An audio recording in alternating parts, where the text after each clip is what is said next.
Hey guys, long time no see. This is just a quick video test. I'm using my old GoPros and I just want to see if I can make the quality a little bit better than it used to be. This is my new van. It's a Ram van, 1996 Ram van 2500. It's got 108,000 miles on it. It's in really good shape. I got an excellent deal on it. I bought it way up in northeast North Dakota. I can't remember the name of the town, but it was within 30 miles of the Canadian border. Well, we're going to be heading into the wind now, and it might get a little bit windy. But this van, I want to turn into a road warrior and get it ready for hashtag van life someday.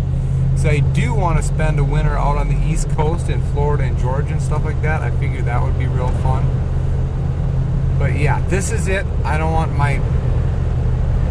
this to go on forever. This is just a quick test of the cameras. There will be more videos to come. Thanks for watching. Talk to you later.